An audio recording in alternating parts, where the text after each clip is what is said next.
publics, le lotissement des quartiers périphériques, l'emploi et l'employabilité des jeunes. les infrastructures routières Sont entre autres défis que notre prochain maire ou président du conseil départemental doit relever. nañu xool bu baax kuñ fay tàbb na doon doomu dëkk bi dëkk yi ci dëkk bi tey defar dëkk bi am xam-xam te am expérience avec un très bon programme de développement suñu carte rek. ay ca jërë ngeen jëf mbokku téléspectateur yi nga xam ni yéenay faral di ànd ak seen télévision bii di Thiès TV Thiès TV nag di ànd ak yéen ci émission bu am solo tàmbale ko ak yéen en route vers les élections locales 2022 loolu moo tax seen télévision bii di Thiès TV di leen déplacé wu ci yenn gox-goxaan ñi nga xam ni dañu nekk ci diwaanu Thiès ngir nag fekk fa ay responsable ak i kàngam yoo xam ni miin nañ leen ci langue politique tey nag ñu am plaisir ak mbégte lool dama nag ba ñu tàmbalee en route vers les locales ba tey lañ am occasion dalal ci jigéen donc jigéen ñi nga xam ne c'est des responsabilités purement politique kenn mënul wax sa xel du dem ci ñoom ñu am plaisir ak mbégte di dalal bu baax suñu jigéen Fatou Kara Thiam Fatou Kara maa ngi lay nuyu. maa ngi lay nuyu Pape di kontaan bu baax ci seet si bi ngeen ma seet si di wax ni ñun comme ni nga ko définir rek politique la ñu xam Thiès lañ dëkk moom la ñuy def kon su ngeen ñëwee seet si ñu dañ ciy kontaan bu baax di ko rafetlu di nuyu waa Thiès yépp di nuyu ñëpp ñu ñuy seetaan à travers Thiès TV. ay ci ñoo am mbégte bu baax a baax Fatou Kara Thiam responsable politique xam naa fi ñuy tàmbalee rek tey ci wàllu njaay jaar-jaar. ci wàllu njàng tey bu ñu doon présenté Fatou Kara Thiam ci donc cycle nga xam ne aussi sur le plan académique jaar na fa balaa ñoo ñëw aussi nag ci nga xamante ni mooy ci côté professionnalisme ak jaar-jaar politique. effectivement waaw Fatou Kara nag doomu Thiès la juddoo Thiès yaroo Thiès màgge Thiès. def sama cycle primaire annexe Germaine Logos moom lañ def léegi promenade des Thiessois ma jóge foofu dem Mamadou Diaw jóge fa dem lycée comme tout le monde am sama bac dem université Cheikh Anta Diop suivre fa géographie ba ni ma fa amee sama master 2 j'ai eu l'occasion aussi d'admis au concours des assurances organisé par l'IA de Yaoundé nga xamante ni ñoom école mère bi Yaoundé lay nekk mais Afrique de l'Ouest pays bu nekk am nañ fa école suñu école nag ñu defoon concours jàll ma def fa 2 ans de formation. ci mu nekk jaar-jaar bi ci wàllu li nga xamante ni mooy njàng macha allah muy parcours aussi bu extraordinaire. waaye bu ñu jógee foofu tamit ci parcours politique. donc fi nga xam ne yëpp jaar nga fa ak yenn responsable yi nga xam ne mos koo jiite ci mos nga ko jiite. ci wàllu politique balaa ñuy wàcc na ci APR. waaw man nag Pape bi ma ñëwee université 2008 laa commencé def politique avec le parti FAP de Ahmed Khalifa Niass à l'époque ñun ñoo yoroon FEP le Front des élèves et étudiants patriotiques et je profite de l'occasion pour nuyu sama sœur Yaay Fatou Diagne maa ngi koy nuyu bu baax je profite de l'occasion aussi may nuyu madame Silla bu monsieur le maire Talla Silla parce que ñun ñoo nekkoon foofu à l'université yoroon fa FEP ba yor fa parti bi di ko doxal foofu di fa def ay activités di fa je me rappelle organiser woon nañ fa tànnbéer boo xamante ni nag xam nga université ñun dañuy def ay tànnbéer foofu Claudel ay PM ak yooyu ñu organiser woon ko fa finalement ci la lu ñu bëri xamoon parti bi may nuyu suñu papa El Hadj Ahmed Khalifa Niass ñu doxaloon fa parti bi foofu laa commencé woon def politique mais après tuuti dama arrêté foofu ma toog tuuti après bi ma jógee foofu nag ci laa dugg APR par le biais de l'honorable député Abdou Mbow qui est un frère pour moi ndax moom dañu am ay liens parenté mu nekk sama mag avant ñuy dugg politique damay wax ni politique boolewuñu depuis lors maa ngi évoluer APR ku ma xam ci APR nga ma xamee ci laay évoluer du ñàkk nag sa parcours des fois nga am ak ay nit ay relation pour ça damay wax ni Cheikh Yérim Seck sama frère la sama xarit la parce que dafa créer un mouvement bu tudd C221 man dañ ma doon woowee partout xaw ma sax fu mu doon jëlee sama numéro damay ni naa leen booleeg Yérim ay groupement de femmes la doon nekk comme à chaque fois damay bëgg développement di bëgg entrepreneuriat dañu ci ñoom laa leen doon xamee ma leen doon jël ñu bu ma nee leen waaye du ngeen ñëw APR ñu ne ñun Yérim lañ bëgg ndax te ku nekk tamit da ngay respecter choix am léegi nag dañ ma doon contacter pour ma leen di yóbbu ci Yérim dans à l'époque da leen doon financer et tout loolu mooy indi woon sama relation ak Cheikh Yérim Seck ma amaat relation ak son excellence Cheikh Tidiane Gadio boobu moom c'était professionnel parce que dañu soxla woon ñu leen defal saisie moo loo taxoon ma ñu jël ma foofu ma doon liggéey ak moom tam mu nekk un gars très sympa voilà loolu la. donc aussi Cheikh Yérim tamit ñu ko waxee Tidiane Gadio ci wàllu jaar-jaar tamit ñu gis tamit. ci GIE groupement des femmes aussi donc dafa mel ni aussi am nga benn responsabilité foofu. waaw parce que groupement des femmes yi nekkoon Dakar xam nga dama nekkoon Dakar à l'université dama doon dugg ci affaire développement ak yooyu loolu laa doon expliquer léegi fa laa xamee woon femmes yooyu. femmes yooyu nag ñoo doon wax naa leen yóbbu ci Yérim ma leen di jël di leen yóbbu ci Yérim loolu mooy indi sama relation ak moom mu nekk sama frère nekk sama xarit. su ma ko woowee mu jël li ma gën a neex su ma ko messager mu répondre te man xam nga yëg rek laay jàppee nit maa ngi koy nuyu bu baax. ok moo am solo ah. muy jaar ci wàllu politique donc muy parcours bu riche trop nag depuis 2008 ba tey muy mener ay activités ci wàllu politique waaye bu ñu jógee foofu tamit. xam na ku ne xam na ni c'est en route vers les élections locales et bien vrai que xam nañ ni yaa ngi bokk ci liste waa Thiès nekk aussi 4e position. ci liste bi nga xam ne donc moom liste bi nga xamante ni moom la waa coalition. waa Thiès Tech ak monsieur le maire Talla Sylla. waaye li ci avant boobu nag li xaw a jaaxal ñëpp mooy juste. dañu dégg Fatou Kara. donc kenn mënu wax APR doo tudd. donc c'est des années nga nekk ci parti bi yàgg fa. ba tey bokk nga aussi ci parmi les premiers militants de l'APR. mais est-ce que tey bu ñu jékki-jékkee gis donc les élections ñëw. jékki-jékki ñii ñeen da nga bàyyi parti bi ñii ne xaw ma dañ la dàq. ñii ne aussi donc Talla Sylla daf la convaincre. juste bëggoon nañu xam jaar-jaar bi. ay leeral sa diggante ak APR ak lan mooy problème majeur yi ci nekk. d'accord Pape loolu soo ma waxee dama ciy sawar a tontu ndax Pape dafa am question yoo xamante ni tey su ma ko dawee sax ñi may xeexle ak yéene ma chaque jour di ma kaasal dinañ ma xeeb Pape dama nekk APR je me suis battu corps et âme bec et ongle yàq fa du ma ni yàq sax perdre fa sama énergie. sama alal fekkewu ko sama temps fekkewu ko sama dara fekkewu ko sama jot fekkewu ko ma nekk APR bi jàng jotee na damaa jàng ma suivre géographie am ci master 2 yaa ngi may dégg Pape suñu géographie dafa nekk une discipline transcendante parce que dafa laal secteur yu bëri domaine boo dugg am na géographie su ma commencé lim ministère de l'urbanisme suñu domaine la ministère des collectivités locales la même chose ministère de l'environnement suñu domaine la ministère du transport même chose transport dama fay taxaw xam nga lu tax ma fay taxaw sama sujet de mémoire xam nga ça porte sur quoi le transport et mobilité urbaine mu am ministère am direction ay direction laay wax Dakar Dem Dikk Sénégal Dem Dikk soo bàyyee foofu nga ñëw ANSD nga xamante ne ñoom ñooy def tout ce qui est sondage enquête ba ci cartographie bi ñuy def ñun Pape su ma la waxee APR musuma wutal stage doo ma gëm ma fay dund loolu di fa dund leneen sama groupement de famille chaque jour dañuy wax financement faneen laa leen koy utalee DER bu dikkee doo gis te ba léegi ñu ngi fa toog parce que président Macky Sall lañ gëm politique am lañ gëm ba léegi ñu ngi fa toog mais Pape dañoo ñëw wax élection locale du présidentiel du législative xam nga lan lañ wax goxaat quartier par quartier ci loolu la ñuy ñëw buñ ko defee nag man lu ma nekk ci parti am naa droit xool coalition ba ma neex ma dugg fa pour jàppale kooku. d'accord xam naa bëgg naa aussi ñu am largement de temps ñëw ci coalition boobu. mais tamit li ma jaaxal di nga ko présenté léegi ci wàllu jaar-jaar. ci énergie. ak xalaat ak doole donc yàgg ci parti APR. est-ce que tamit amoo leen fa ay yenn problème aussi yenn proposition parce que nag nee nañu APR. donc pour nga mën fa am nag yenn responsabilités yi foofu aussi nga nekk ko xaw a yaatu am ak gars yi aussi relation dem aussi. am ci benn leader boo tafu yaa xam vers Augustin ou bien Abdou Mbow. est-ce que tamit xaw a resté benn côté rek am benn affaire booy incarné gars yi si xaw la si taal. non xam nga Pape man ci Abdou Mbow laa nekkoon wax naa la ko léegi. ba ma toogee ba benn instant dama am samay ambition politique. dama jël sama yoonu bopp ndax képp kuy politique nag am nga ambition Pape. Abdou Mbow wax naa ko d'accord na ci ak man mu bàyyi ma dem jël sama yoon.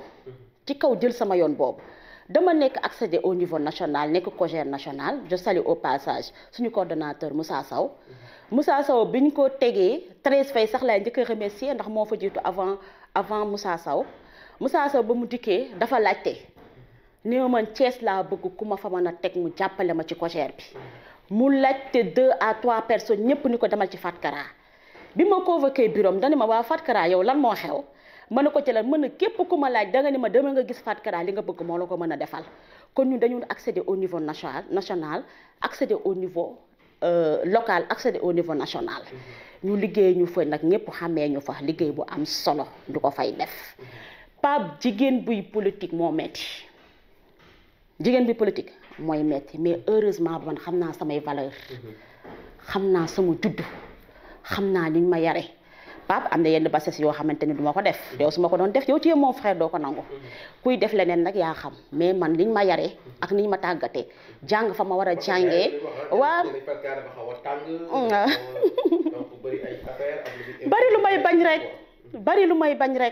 bari lu may bañ parce que jigéen buy politique nga war a xam sa bopp xam fa nga bawoo xam fa nga juddoo xam yow yaay kan moo tax yenn yi duma ko nangu man lu ma sama ñàng mayul sama dignité mayuma ko leneen duma ko may Pape. d'accord coono aussi xaw na bari ci beneen côté. dinañ ko ñëw ndax ku xam tamit Fatkara nga nekk responsable politique mais ñu ngi léegi aussi à Dakar ses relations ak le ministre de l'intérieur loolu est-ce que am na ou pas. non ministre de l'intérieur minante wuñu xamante wuñu. voilà c'est ça.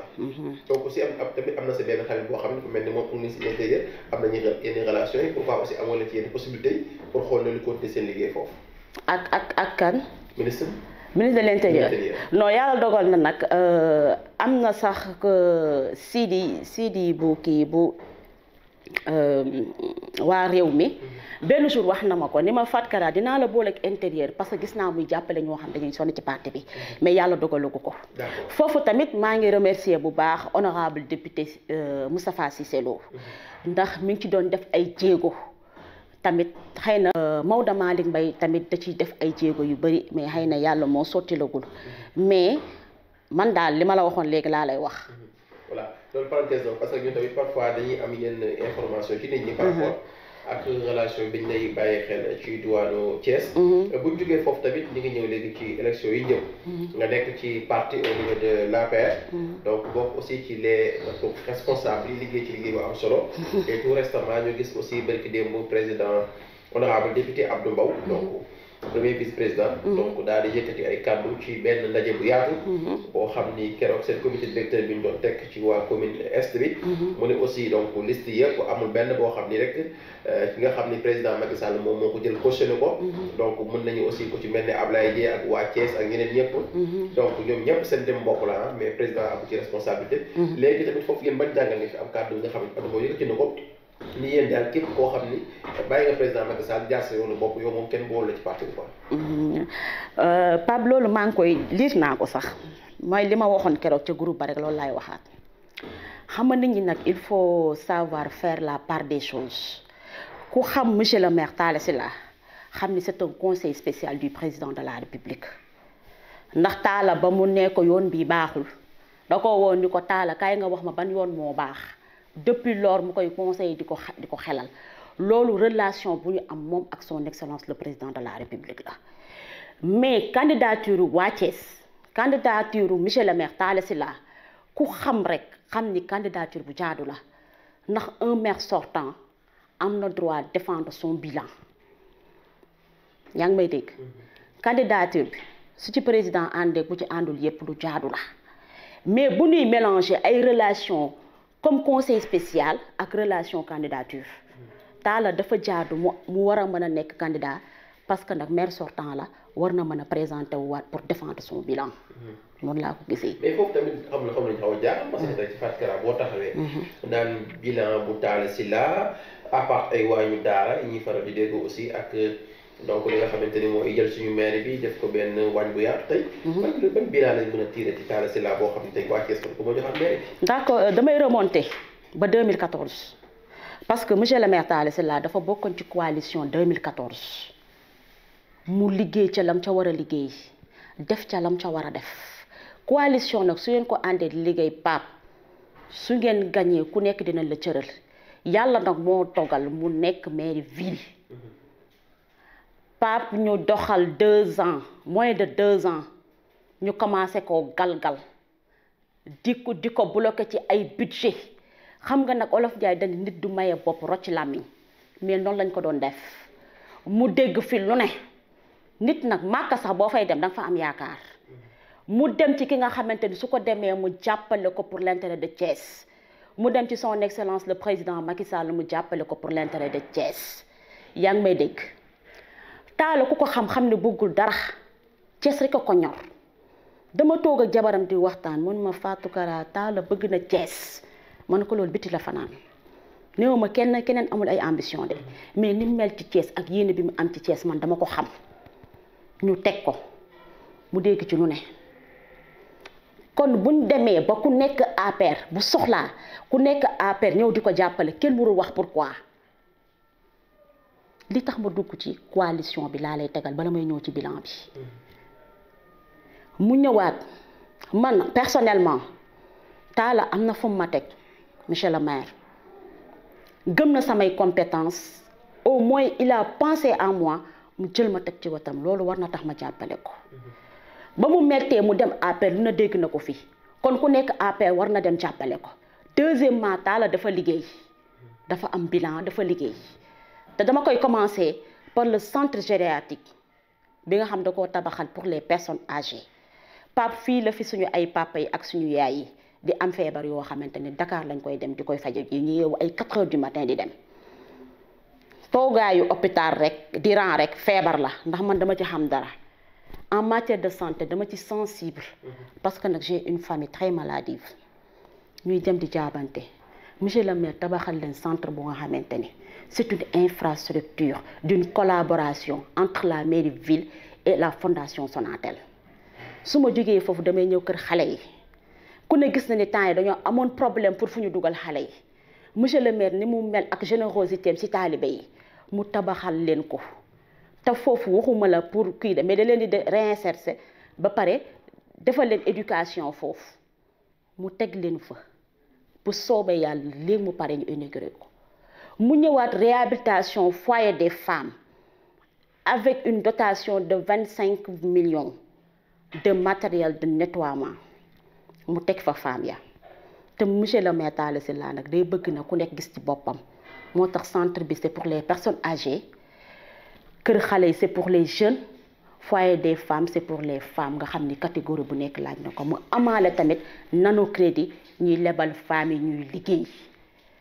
Pape su ma jógee foofu damay ñëw le gazon du stade Maniang Soumaré nga xam ne c'est une demande sociale c'est une demande des sportifs thiessois c'est monsieur le maire Talla Sylla qui a écrit une correspondance à la Fédération sénégalaise de football ñu remonté ko ba FIFA mu dox ko wax ko lijjanti ko ba tey gazon baa nga fa mu amaale une nouvelle tribune ces actes il faut les magnifier Pape su ma jugee ak Promoville xam nga des fois ñu ne Promoville bu leen ko boole ci seen ay programme dañ ko ciy boole Pape xam nga lu tax boo demee article 172 du code des collectivités locales dafa ne le maire est le responsable de la mise en œuvre dans sa ville de la politique de développement économique social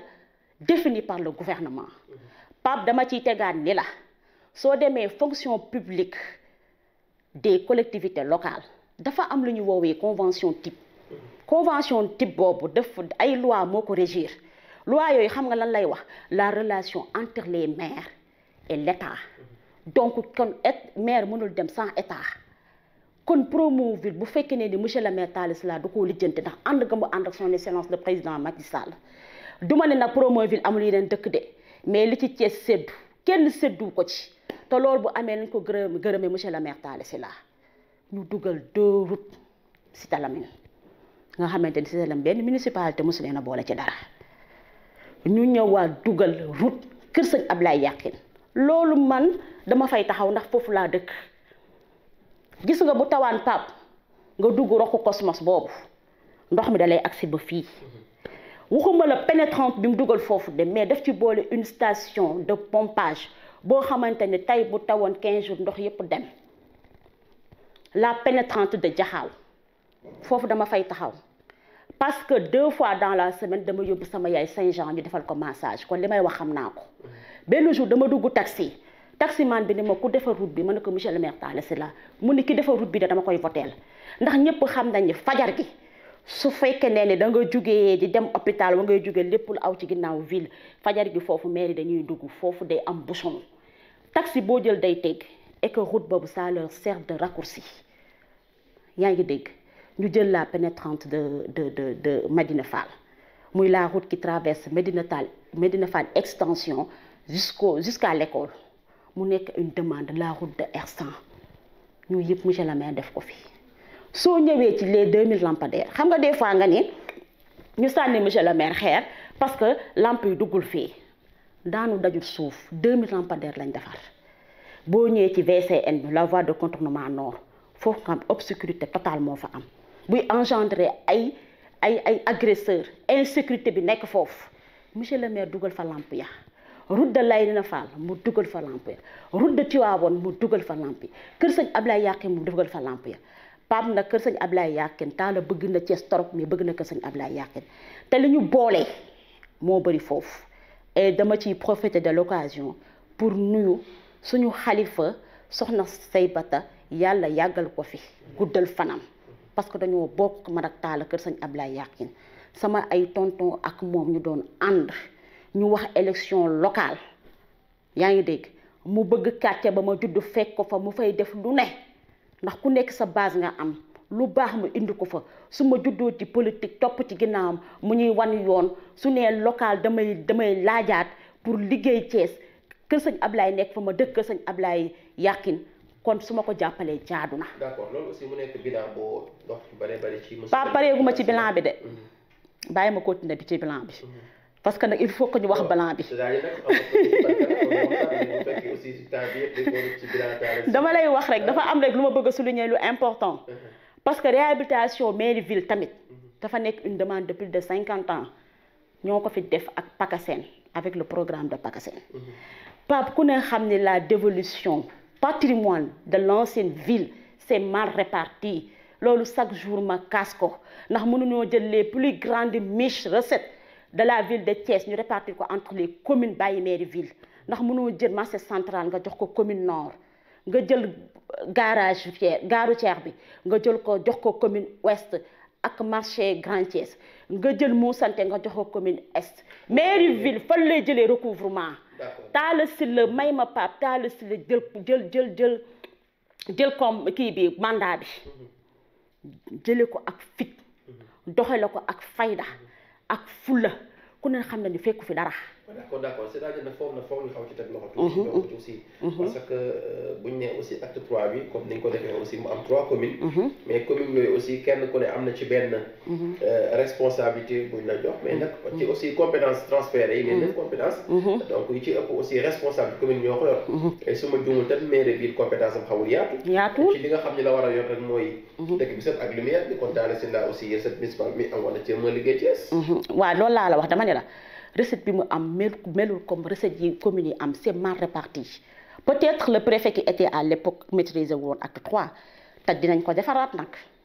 ndax ku ko defaraatul tamit ñoo ngi ñaan yàlla gagné mais bu leneen amee tamit diñ leen wax di nga ko xam dina ko defaraat nag Talla bu ko état jàppalewul wala mu am ay partenaires du ko jàppale li mu bëgg yéene ci Thiès du ko def. d'accord mais aussi Talla Sylla ci benn côté xam nga kon coalition waa Thiès la. dina ci ñëw léegi ci coalition bi di ci lancement de temps par rapport ak seen programme ci élection yu jëm ak seen bilan di ko présenté waaye tamit est-ce que askan bi nag am na leen xaw a jaaxal tuuti est-ce que amul fa am problème entre Talla Sylla ak waa APR parce que bu ñu nee Talla Sylla aussi dafa ñëw say biir APR ñu gis tamit par rapport ak la plupart ñi nga xam ne dañu nekk au niveau de l'APR ànduñu ak monsieur le maire Talla Sylla ndax ñëpp jàppoon nañu aussi coalition bi nga xam ne mooy Benno Bokk Yaakaar pour mairie ville soit bi ñuy am mooy jël comme Talla Sylla mu nekk candidat ci Benno Bokk Yaakaar mais dañu gis aussi président Idrissa Seck bi ko ak président Macky Sall seen choix lañ def jëlaat aussi boo xoolee donc maire yëpp. jox ko ñi nga xam ne donc ñoom ñooy waa réew mi et bu ñu nee conseil départemental toujours aussi département bi état boo ko moom. parce que yàgg nañ koo gagné. donc daa koy jox aussi Pape Siré Dia. est-ce que tey Talla Sylla tamit bi muy nekk APR avant aussi élection yi est-ce que amoon na benn relation bu extraordinaire daan participer ci réunion yi. am benn link nag ak Benno Bokk Yaakaar ak surtout waa APR. waa monsieur le maire Talla Sylla dafa am parti bu tudd Jëf Jël nit da ngay liggéey ak président cela veut dire cela ne veut pas dire que ne da ngay sey foofu APR. non seyul. dama ni. Talla Sylla seyul na dama ni. ngay liggéey ak nit président def le conseil spécial nekkul ni da nga sey ci moom tàkk gis nga APR relation ak loolu peut-être loolu moom Talla la mais dama ni la bu fekkee ne ni comme ni nga ko waxee Idrissa Seck dañu ko tànnal. mu tànn les 3 communes tànn ville xanaa nit sax bu la defalee teraanga nga war ko koo delloo nga jël les 3 communes jël ville ni ko fuuf am na droit projet wu candidature am li ma la waxoon lay dikkaat. relation mais est-ce que Macky Sall amul pas de responsabilité. ci naka. non attends bu fekkee tey président Idrissa Seck dafa jël yëpp jox ko bu fekkoon Talla Sylla nag. li ñuy wax dëgg. diggante président Macky Sall yéegi na foofu président Idrissa Seck ba Talla Sylla ak ville bi. waaw bu fekkee ne ni Talla bu fekkee ne ni président bu fekkee ne ni Macky Sall li ma lay wax léegi rek bu fekkee ne Idrissa Seck moo tànn li da ngay am xel du lu la may lépp nga jël ko moom waru woon a xaal président de la République naan ko bàyyil Talla mu dem parce que lii local la président yoonam nekku ci local la bu fekkee dañu ko tànnal moom amul xel bàyyiwaat ko fa Talla am fu lay dem ak boppam. mais am na xaw a jaaxal quoi. c'est kees waay nag. parce que nag plateau donc vers les locales. fi la lépp leeree. fi la lépp leeree. Idrissa Seck Talla Sylla est-ce que amul li ci biir. Idrissa Seck Talla Sylla. oui comme lan. ah non attends parce que comme soirée jaar yëpp souvent aussi ñoom ñaar doo dégg Talla Sylla foo ko déggee bu yëkkatee kàddu day mel ni aussi kuy dóor ay xeer. parce que ñoom ñoo ko njëkkee ñoom ñoo njëkkee xeer yi. ñoo njëkk naan ko warkat nga lu nekk ñu traité ko ñoom ñoo ko commencé galgal danga ma lay wax sama début émission man la nit doo ko mayee bopp rocc làmmiñ ñoo ko commencé di ko galgal di ko jox ko mbir ni ko sa loxo bu mu ko laal ñoom ñoo ko njëkkee Talla Sylla nag dafa nekk koo xamante ni nag du bàyyi noonu waaw boobu ñoo ko njëkkee Idi Jatara nekk ci mairie bi wàcc fi bor bu kenn xamul nu mu toll ñaa ngi may dégg teg ko fi di galgal di ko bunu xataal moom tamit du toog di croiser les bras il faut que mu défendre boppam défendre bilan défendre les Thiessois ñoom ñoo ko njëkkee. d'accord tamit Thiès fan yëngu naa ñu ngi dégg aussi Thiès am na benn mouvement bu génn Thiès debout. gars yi ñu ngi naan aussi opposants yi ñooy nekk ci ginnaaw est-ce que loolu am na. ah loolu de duma ni leeruma trop parce que bëgguma wax dégg naa ci rumeur parce que yow ci foofu ñoom sama ay frère lañ ñu yàgg politique nekk ci jeunesse bi ñu teg li ñuy teg mu nekk un acte très noble ku nekk nag Pape danga koy respecter choix dañoo choisir génn du nekk ci benn la seen choix la mais sama ay frère lañ suñ dikkee wax ma ci waxtaan cee ak man dama leen ci wax sama xalaat mais ñu nekk ay jeunes yoo xamante ñu engagé seen combat nekk un combat bu noble parce que mburoog soow bi ñu ñoom duñ ko prôné am nañ ci droit man mi biñ ma waxee dama ne leen bokk ma mburoog soow ndax mënuma concevoir nekk APR liggéey fi li ma fi liggéey ñu xëy un bon jour ni les têtes de liste yëpp réew mi lay nekk loolu supporté wu ma ko du ma ca dem te Talla Sylla ma nekk di liggéeyal doyloo naa ko wóolu naa ko liggéey na te Talla ku ko xam-xam ko ak waa Thiès c'est pas pour rien mu jël coalition tudde ko waa Thiès parce que monsieur le maire Talla Sylla ak les familles religieuses monsieur le maire Talla Sylla ak les talibés monsieur le maire Talla Sylla ak les mareyeurs marché poisson bi sax maa ngi doon ñëw ci bilan bi dafa des lim ci dox wax ko fi avant ñuy am site bi loolu umpalu kenn problème mburkat bi Talla Sylla moo tax affaire yi sedd moo ci def médiation bu am solo ndax dañ doon toj kër yépp ba mu ñëwee intervenir lañ arrêté te foofu def ci am projet bu am solo parce que après déclassement forêt mburkat bi def ci envisager def foofu am ndax ku wax nag déclassement da ngay wax aménagement du territoire mu bëgg koo def une nouvelle ville parce que foofu nag ça abrite un site de l'industrie foofu noonu envisagé na ko defar ko une ville extraordinaire ñu yor 74 projets yoo xamante ni pour 78 milliards envisagé defar ay hôtels de haut niveau pour les 3 communes ay centres commerciaux def tamit un espace gros porteur ndax Pape da ngay gis des fois ay camions di gaare ci biir ay koñ te loolu wóorul mën na am insécurité rawatina bu amul lumière mu envisager defal leen un espace projet yu bëri incha allah bu ñu Thiessois yi wóoloo joxaani beneen mandat dinañ changé waat xar kanamu Thiès parce que déjà ñu ngi koy changé na. d'accord xam naa ne après si faire émission bi foofu lay tëjee li jëm ci wàllu jeunesse bi ndax nag ko xam Fatou Kara xam taxawaay bi. bu am solo bi nga am ci jeunesse bi et surtout aussi orientation par rapport ak leadership bi nga xam moom ngeen di incarné ak bi jëm ci wàllu Thiès ak li ko wër xam naa ba ñu jógee foofu tamit wax nañ ko léegi ci bilan bi nga xam ne monsieur le maire Talla Sylla def na ko entre moom ak waa APR yi waaye ñu gis tamit ci coalition bi foofu aussi coow li bari na parce que nag bu ñu gisee seen coalition waa Thiès gars yi nag ñu ci baree bari ak ñu def yenn analyse yi dañu gis ni est-ce que coalition bi tas bi ngeen tas seen avantage la parce que tey mun ñu concevoir exemple si on parle de Ndiaga Wade suñu ko waxee Ndiaga Wade suñu waxee aussi même Pape Doumbouya bu ñu waxee aussi l'autre ñi nga xamante ni mooy Abdoulaye Dièye de Est ak Moustapha Diagne ak tant d'autres coalition ñoom ñëpp aussi nekk ñi nga xam ni kenn mun leen génne ci fi nga xamante ni mooy président Macky Sall ndax yooyu coalition yëpp ñi leen jiite aussi ñi nga xam ne ñoo ci nekk aussi cautionné ñu su ma nee Ndiaga Diaw aussi coalition bi ñu nekkee ñi nga xam ne ñoo ci nekk donc si may leen doole may leen ci doole ñëpp aussi amul kenn koo xam ne génn nga ci nguuru nga xam ne moom la Macky Sall yore est-ce que tey ànd boobu su amoon entre Ablaye Dièye ak monsieur le maire Talla Sylla du nekk avantage pour ngeen mën a aussi jëlee fi pour ngeen mën a aussi battre campagne ak waa Benno Bokk Yaakaar parce que bu fekkee da ngeen tas te élection yi nekk raw gàddu est-ce que mënul nekk aussi benn galgal boo xam ni ci wàllu politique mën na indi benn complication. li nga wax dëgg la parce que nag mbooloo mooy deewlooy bu fekkoon ànd nañ doon nañ gën a am ay chance loolu dëgg la peut-être dox nañ ko xëy na sottiwul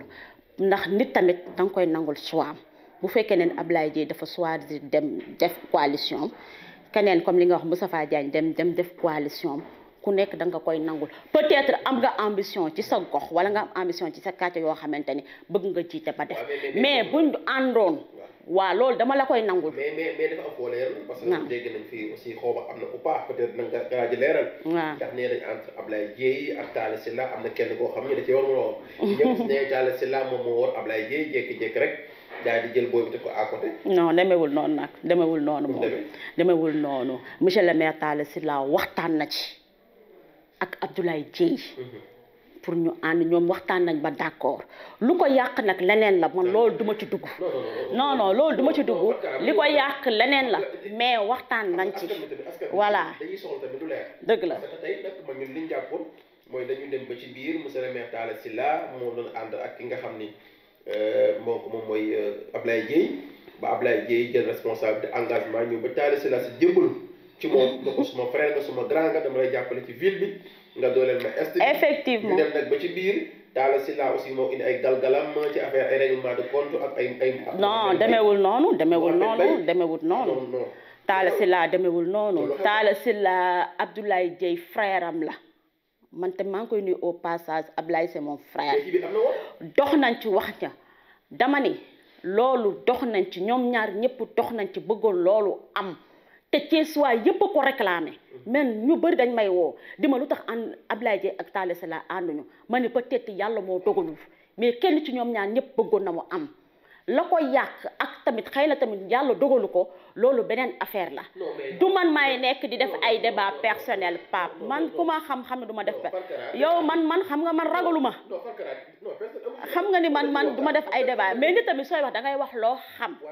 dama ni ànd bi Ablaye Dièye bëggoon na ko monsieur le maire Talla Sylla bëggoon na ko c'est la demande des Thiessois man amul fu may interpeller di ma ni ñoom ñaar dañoo woon a àll barke Cheikhul Khadim ku nekk woon na ma wax ma loolu mais xëy na yàlla dogalu ko xëy na yàlla moo ko dogalul yow ci wàllu politique nag Thiès moom ñëpp dañu ci naw parce que yow moom bu ñu la laajee question doo ko daw léegi ngay wax boobu ba tey émission bi nag mi ngi ci woon bi mais nag suñu ñëwee ba fii nga war a yeewi askan bi. surtout yor coalition waa Thiès. bu nga changé Thiès tamit foog mu leer. parce que nag du nekk débat personnel. mais nag coalition ngeen demee. te tey ci commencement ko wax nañ ko diggante Talla Sylla ak Abdoulaye Dièye xam nga tey coalition wala jàppoon. mais man duñ ko nëbbu nee nañ Talla Sylla lu tax mu jékki-jékki effacé Abdoulaye Dièye Ahmed Mbaye moo tax. neew du tax moom dama lay leeralal foofu du Talla Sylla moo effacé Abdoulaye Dièye demewul noonu. kan moo effacé ko. dama ne la ñoom ñaar ñëpp bëggoon nañ ko. xëy na yàlla moo sottilul. non mais d'accord. Pape loolu foofu laa ci yam parce que damay wax lu ma leer ay Ahmed Mbaye nekk ne fii wala nekk duma dugg ci débat personnel duma ko def dama ne la monsieur le maire bëggoon na ko Abdoulaye Dièye bëggoon na ko population bi ñu bëri bëggoon nañ ko mais coalition waxtaan la da ngeen di waxtaan rek ba juboo waxtaan ba juboo la bëgg nañ bi Pape non xeeb amu ci xeebu ko de vraiment xeebu ci man déggoo la ma law dama ne la xëy na yàlla moo ko dogalul Pape ñoom ñaar ñëpp bëgg nañ ko bëggoon nañ mu am te su amoon doon na nekk lu rafet bu fi amoon dinañ gën a am doole mais dama ne comme yàlla dogalu ko ku nekk na dem ak sa yoon ceesuwaay ñoom bu soobee yàlla incha allah dinañ àtte te kiñ bëgg a tegaat ci bu dee Talla Sylla ñu bëgg a tegaat ci mais dinañ ko fi teg parce que nag liggéey na ko fi. d'accord bon xam nga ba tey tamit foofu la ñuy resté waat parce que nag xam na jaxasoo quoi seen coalition waa Thiès. ndax day coalition boo xam ni ñëpp jàppoon nañ ni day nekk. di gën a yaatu ci wàllu Thiès ndax jàppoon nañ ne aussi alliés yëpp yi nga xam ni dañu nekkoon ñi ànd woon ci Mburok Sow bi. nga xam ne tey ñoom dañ doon ŋàññi ki nga xam ni moom mooy président Idrissa Seck ak aussi ñi nga xam ne ñoo fi nekkoon jiite suñu maire lu toll ci ñaari mandat ñu xaw leen a jeexi jaax ak ñi nga xam ne aussi lu toll ci benn mandat lañ am bay laajaat ñaareelu mandat waaye tamit noonu la mel parce que tamit déggaat nañ même aussi Pape Doumbia tamit bokkoon na seen coalition bi mais ba tey coow li xaw na jaxasoo ci biir ñi Talla Sylla ànduloon ñëpp kenn ko ne aussi jékki-jékki rocceeku foofu aussi nag comme nag boo faa leeral peut-être mun naa monsieur le maire Talla Sylla dina ko leeral Pape Talla ko xam-xam ne dafa tàllal ñëpp loxo bi ñu waree teg coalition bi ñëpp la tàllal loxo ñëw leen ñu liggéey ku dem ba mu neex na nag nga toog nag nga rocceeku dem feneen du la téye ku toog ba mu neex na nga rocceeku dem feneen du la téye day toog ñu ko wóolu waa CCPA wóolu ko nga xamante ni foofu ay parti la ak ay mouvement yu fa nekk jiital ko ñun waa APR ña nga fa waa PS ña nga fa waa ICS bu Balde ña nga fa ba muy 22 parti ñu ko wóolu doyloo ko day ànd ak ñoom dem liggéey nag ndax coalition toujours nag dañ koy waxtaane ñëpp la woo nañ ñëpp mais ku ñëw ba mu neex la nag nga dem ba mu neex la nga rocceeku loolu beneen affaire da lay bàyyi mais moom day dem ak coalition voilà day dem ak moom du toog di leen xaar nag Pape waaw Fatou mais xam nga Thiès politique la ñuy def gars yi ñu ngi koy wax xam nga nag monsieur le maire boo yore yenn responsabilité ñeneen Talla Sylla la def comme yeneen ñi parce que am na ñoo xam ni pour ñu nga bokk seen coalition foog ñu yëkkati ay motivation accompagnement ndax donc am na ci responsable yoo xam ni foog nga am noo def jàppale leen mais tout récemment nag bu fekkee monsieur le maire Talla Sylla deful benn accompagnement nag su boobaa waaw ñooñu kon xanaa Thiès ñoru leen non damay laaj rek non bu fekkee ne dañuy xaar pour jox leen accompagnement pour ñu ñëw bokk ci coalition bi xanaa Thiès ñoru leen mais ku Thiès ñor ku ñëw di coaliser sax yaa war a indi say moyens yaa war a dëggal sa bopp boo ñëwee ci coalition yaa war a dëggal say bopp yaa war a indi say moyens yaa war a am taxawaay bu tax bu ëllëgee lu la jox nga mérito ko bu fekkee ne dañuy xaar pour jox leen responsabilité xanaa Thiès ñoru leen xanaa ne di wote ci ñoom ñoru leen ah nañ waxante dëgg monsieur le maire Talla Sylla ñëpp la tàllal loxo ku bëgg ñëg liggéey nga ñëw liggéey moom ku bëggul liggéeyam da lay bàyyi dem ci yoonam c'est ça mu amoon solo nekkoon aussi ci coalition waa Thiès waaye tey nag ñu jëm ci élection yi ñu gis tamit ku ci mel ne Ousseynou moom ngeen jël daal mu nekk aussi responsable de l'APR moom moo nekk ci commune ouest bi ki nga xam ne aussi donc moo nekkaat aussi suñu beneen frère ki nekk ci est bi kan Lamine Ngom waaw tête de liste moo nekk tête de liste bi nekk ci est du wàññi nord aussi notre frère monsieur le maire Pape Sall monsieur le maire Pape Sall donc nekk kon coalition waa Thiès ñu bëgg a xam tamit actuellement ni fan ngeen toll ci wàllu liggéey bi ak élection yi lan ngeen ci nar pour aussi tey buñ leen joxaatee maire wax nga bilan bi dégg nañ ko mais aussi ci yenn réalisation ngeen jàpp ne ëllëg boo leen joxaatee maire bi am ngeen yaakaar pour jéem aussi solution pour Thiès waaye mëccee gis seen bopp d'accord Pape ñi ngi liggéey bu baax ndax ouest bi comme ni nga ko waxee Moustapha Diaw moo fa nekk ak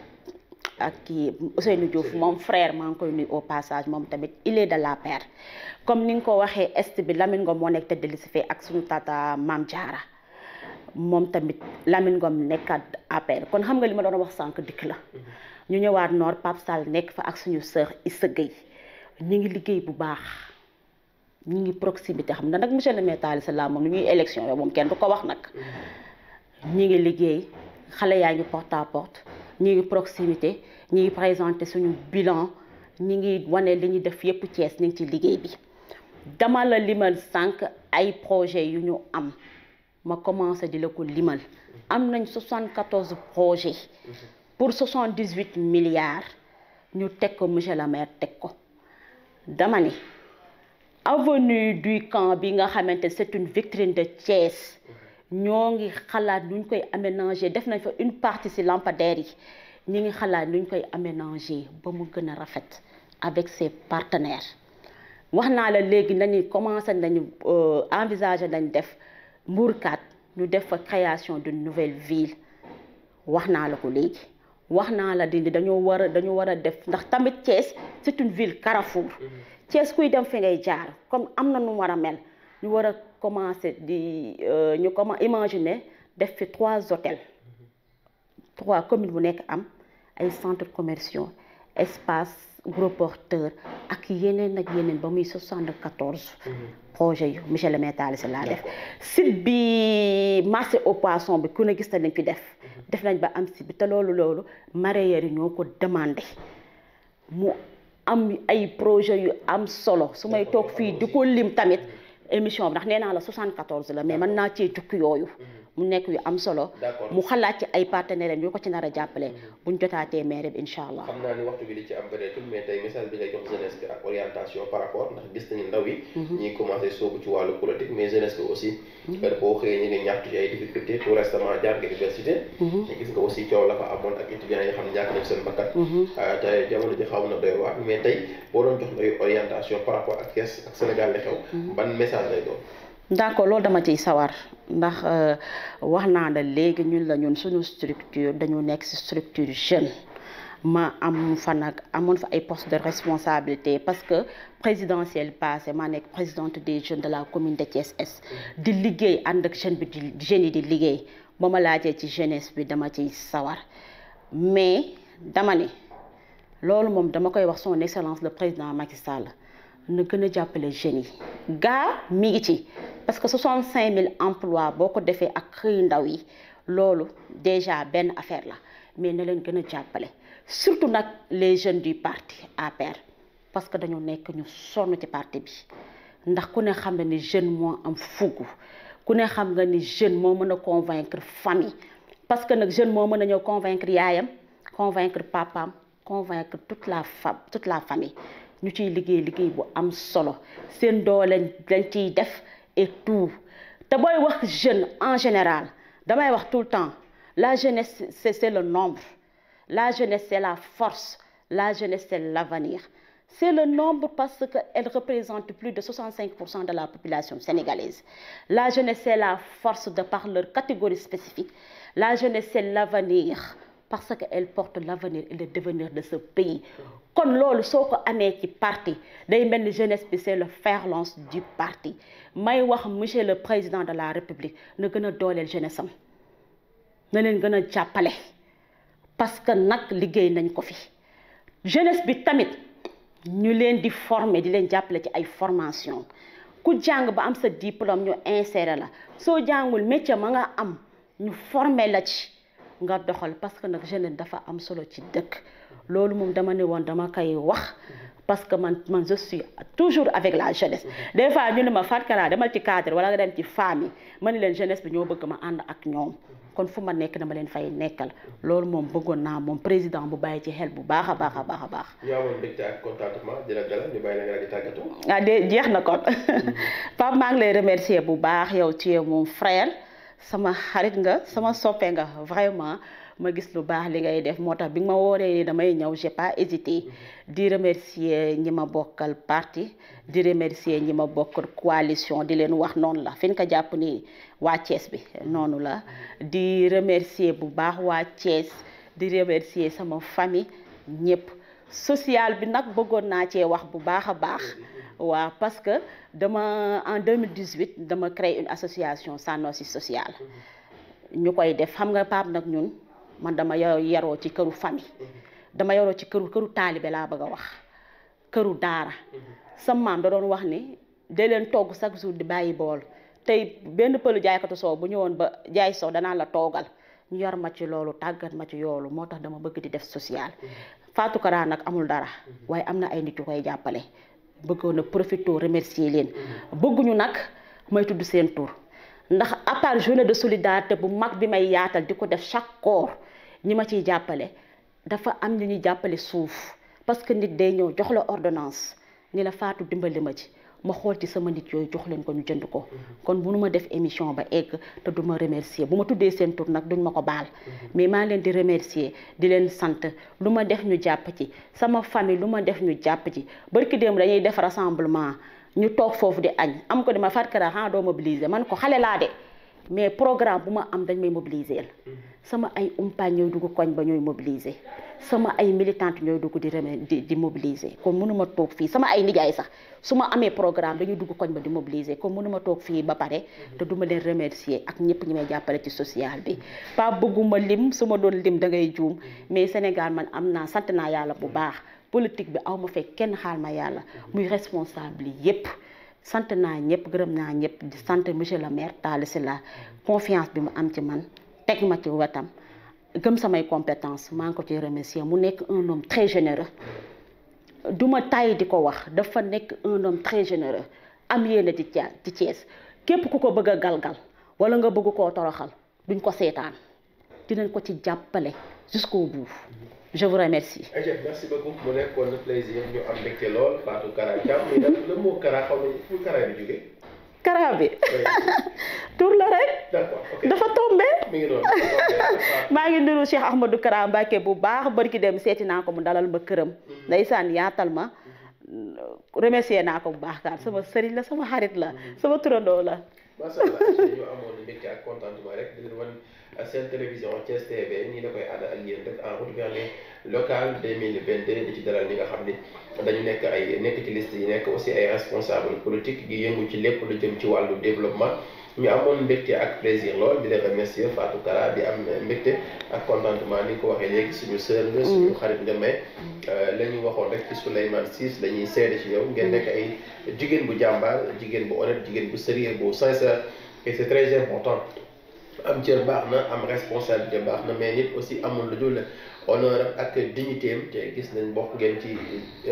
jeunesse bi nga xam ni yéen a ngi jéem a incarné loolu aussi ñu wane benn profil boo xamante ni bu ëllëgee référence lay doon ci diwaanu Thiès mu nekk plaisir bu ñuy partagé ak yow di nuyu bu baax aussi donc ñëpp ñi nga xam ñoo àndoon ak ñun ci émission bii di en route vers les locales 2022 di remercier bu baax a baax Mouhamadou Lamine Pro mi nga xam ne moo nekk ci caméra bi nekk ci réalisation bi sant bu baax Papa Gueye mi nga xam ne moom moo ñu accompagné suñu chauffeur di leen jox rendez-vous incha allah ba beneen émission ñu ànd ceeg yéen jërë ngeen jëf parce que bi di ñëwaat. Public, le lotissement des quartiers périphériques, L'emploi et l'employabilité des jeunes les infrastructures routières sont entre autres défis que notre prochain maire ou président du conseil départemental doit relever. nañu xool bu baax kuy fay tàbb na doon doomu dëkk bi dëkk yi ci dëkk bi tey defar dëkk bi am xam-xam te am expérience avec un très bon programme de développement suñu carte rek